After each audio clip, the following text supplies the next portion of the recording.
Before you read any further, drop a comment and tell us what city you're watching from. We love hearing where our Ivory Secrets family is tuning in from, whether it's Vancouver, Toronto, Calgary, or somewhere in between. And if you haven't already, hit that subscribe button. There are more stories coming, and you won't want to miss a single one now. Let's talk about what happened the night. Rowan Beckett decided he finally had enough. The envelope had been sitting on the kitchen counter for 11 days. Rowan Beckett had placed it there deliberately, not out of cruelty, but out of a kind of exhausted certainty. He'd thought about it for months. He'd made the appointment, signed the paperwork, driven home in silence, and set it down next to the fruit bowl, like it was a grocery receipt. He didn't hide it. He didn't wave it in her face. He just left it there, and he waited to see how long it would take Vivienne to notice. It took her 4 days. She came downstairs on a Tuesday morning in the coat she'd been living in lately. The charcoal one, with the fraying left pocket she kept meaning to repair, and she saw the envelope and she stopped. She didn't pick it up right away. She stood at the counter with one hand wrapped around her travel mug, and she looked at it for a long time, like she was deciding whether to open a letter she already knew the contents of. Then she tucked it under her arm and walked out the door to catch the 7:42 train. She didn't say a word. Neither did he. That was the thing about their marriage in its final years. It had become a place where very important things happened, in complete silence. Rowan and Vivienne Beckett had met at a conference in Ottawa 14 years earlier. He was 31, newly promoted to a regional director position at a mid-sized engineering firm, and he had the kind of confidence that comes from a decade of working hard and being told you were good at it.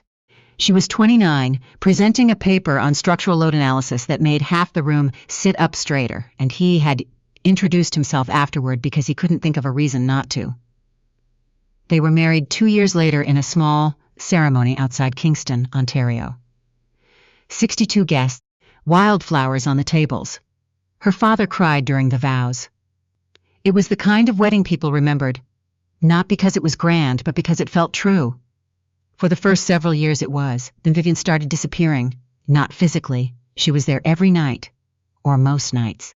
But something in her had turned inward and locked the door, and Rowan spent years knocking, without ever quite knowing what he was asking to be let into. She would come home late and eat reheated dinners standing at the counter. She would sit across from him at breakfast staring at something on her laptop that she angled slightly away whenever he leaned in. She answered his questions in full sentences, but never volunteered anything more. She was present the way a photograph is present, visually there, no longer breathing. He asked her more than once what she was working on. A project, she said. Which project? A long one. He stopped asking after a while, not because he didn't care, but because the asking had started to feel like a humiliation he was inflicting on himself. What people who haven't lived inside a quiet marriage don't understand is that the silence isn't peaceful. It's loud, in a way that nothing else is. It fills every room you walk into. It sits at the table with you. It waits for you in bed. And after enough years of it, you stop wondering what went wrong, and you start wondering if you were wrong to think there was ever anything right. Rowan Beckett was not a man who made decisions quickly. He was methodical. He had always been methodical.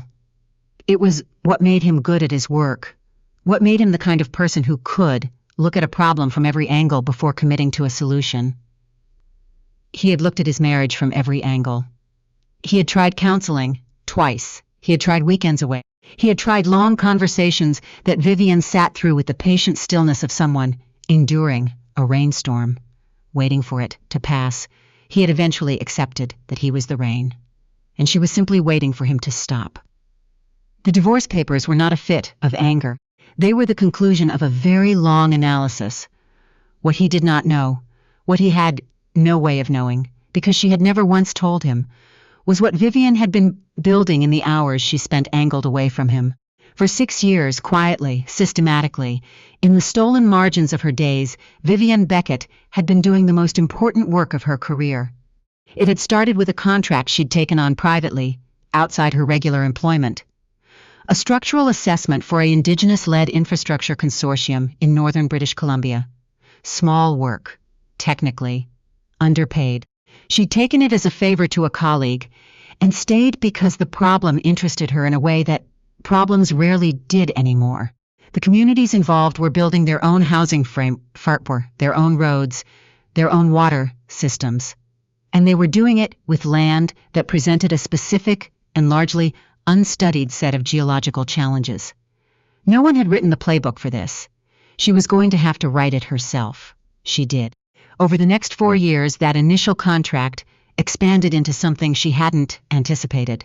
The methodology she developed drew attention from provincial government offices, then from the federal level, then from international engineering bodies she had never expected to deal with.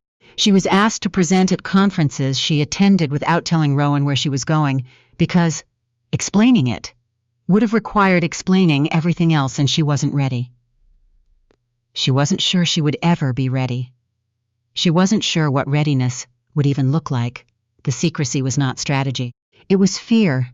She had been afraid of what it meant, what it would mean for the shape of her life, for the marriage she could already sense dissolving at the edges, if this became the thing she was known for. She had spent so long being the woman who was quietly competent that she didn't know how to become something else with anyone watching. So she didn't let anyone watch, not even him. In the winter of the year, Rowan placed the envelope on the counter. Vivienne had been in the final stages of a negotiation she had been building toward for 2 years. A consortium of federal ministries, provincial housing authorities, and 3 major indigenous land trusts had come together around a new infrastructure framework for remote communities. And the methodology at the center of it was hers. The implementation contract attached to it was worth $240 million over 7 years. Her firm held the primary position. She held the authorship. The signing was scheduled for a Thursday in March. The envelope, she noted when she finally opened it, was dated a Monday. She called her sister that night. Her sister, whose name was Daisy and who had never once been fooled by Vivienne's composure, said, "Are you going to fight it?" "No," Vivienne said. "Are you upset?" There was a long pause. "I think I've been upset for a long time," she said. "This is just the part where it becomes a document." She signed the papers 6 days later, left them on the counter in the same spot where he'd placed them, and went back to work. Rowan didn't find out about the contract until the article ran in the Globe and Mail. He was eating lunch at his desk on a Friday when a colleague forwarded it without commentary. The kind of forward that is more question than information. The headline was not subtle. He read it once, quickly, not fully understanding what he was reading. Then he read it again, slowly, and something shifted in his chest that he didn't have a name for. The article was a feature, not a brief. A full feature, with a photograph of Vivienne, standing at a site somewhere in northern BC, hard hat on, looking at something off camera with an expression he recognized, that particular stillness she had when she was thinking through something complicated. The piece described the framework, described the contract, described the signing that had taken place the previous Thursday, and it described, in a sidebar, the 6 years of development work that had preceded it. 6 years. He counted back. He sat for a long time, looking at the window of his office without seeing anything. The first thing he felt, and he would have a long time to examine this feeling later, in the way that you turn an unfamiliar object over in your hands, was not pride, and not hurt, and not anger, though all of those were present somewhere below the surface. The first thing he felt, sitting at his desk, with the article still open on his screen, was the particular vertigo of understanding that the life you thought you were living was not the only life being lived inside it. He had thought she was retreating. She had been building. He had thought she was withdrawing from him. She had been working on something larger than both of them. He had thought, in his more honest moments, that she simply didn't care anymore about him, about them, about the project of their marriage. And he had been wrong. Not about the marriage. The marriage was over, and had been over, and they had both known it. But he had constructed a story about why, and the story he had constructed was a smaller and more diminishing story than the truth deserved. She wasn't absent. She was somewhere he hadn't thought to look. He called her that afternoon. He wasn't sure why. He stood in the parking garage below his office building with his phone in his hand, and he called her and she picked up on the third ring, which surprised him. "I saw the article," he said. "I know," she said. "Adaze texted me." "I didn't know," he said. "It came out flatter than he intended." "Any of it?" "I didn't know." "No," she said. "You didn't." The silence that followed was different from their usual silence. It was not the silence of two people with nothing to say to each other. It was the silence of two people with too much, held too long, and no longer any container to put it in. "Why didn't you tell me?" he asked. She was quiet for a moment. When she spoke, her voice was careful in the way it always was. Not cold, just measured. A structural engineer's voice, always checking the load. "I don't know if I have a good answer to that," she said. "I think I was afraid you'd have opinions about it before it was finished. And I couldn't afford opinions. I needed it to be mine until it was done." He understood that. He didn't want to understand it, but he did. "That's not a marriage," he said quietly. "No," she agreed. "It wasn't. What happened next is not the part of this story that people expect." Rowan did not contest the divorce. He did not make a claim against her earnings, not the contract, not the consulting income she had been earning separately throughout the 6 years of the project. In the province of Ontario, the question of what would and wouldn't be considered marital property was one that several people, including his own brother-in-law, assumed he would exploit to his advantage. He did not. Partly because he had spent enough of his career thinking about what was structurally sound to know when something wasn't going to hold. Partly because he had looked at the numbers and the dates and understood that the origin of everything she had built predated any reasonable claim he could make on it. And partly, the part he admitted only to himself, late sitting in the condo he rented, while the lawyers handled the house, because she had earned it. All of it. In the hours she was sitting at that kitchen table, in the flights he hadn't asked about, in the conferences she had attended without explaining where she was going. And the fact that he hadn't been able to see it did not make him entitled to a piece of it. His brother-in-law called him a fool. His father said nothing, which was worse. Rowan signed the settlement paperwork on a Thursday morning in May, in an office on Bay Street with a view of the lake. And on the way home, he stopped at a coffee shop he'd never been to before and sat at the window for an hour, watching people walk by in the spring light, and he tried to figure out what he was feeling. He was not relieved. He was not devastated. He was something more like recalibrated, the way you feel after a long illness, when you finally understand what your body is actually capable of. He had been so certain for so long that the problem in their marriage was her distance, and the distance was real. He wasn't wrong about that. But he had spent years sitting across from a woman who was doing the most important work of her life, and he had experienced it as abandonment, and he had never once asked himself whether his experience was the complete picture. It wasn't. He knew that now. He wasn't sure knowing it helped, but he knew it. Vivienne, for her part, moved through the months after the signing with the same contained precision she brought to everything. She took a larger office. She hired 2 additional structural engineers to her team. She gave a keynote at a conference in Edmonton that she'd been asked to give for 3 years, and kept declining. She had dinner with Adaze once a week, on Wednesday, at a Vietnamese place near Adaze's apartment, and on those evenings she allowed herself to be less careful than she was everywhere else. She was not happy in the uncomplicated way that people hope for, but she was something that felt truer than happiness. Something like recognition. The recognition of having done the thing you were built to do, and having done it fully, without compromise, and now being able to stand inside the result. Her father asked her once, in the careful way he had, whether she regretted how things had turned out with Rowan. She thought about it for a long time before she answered.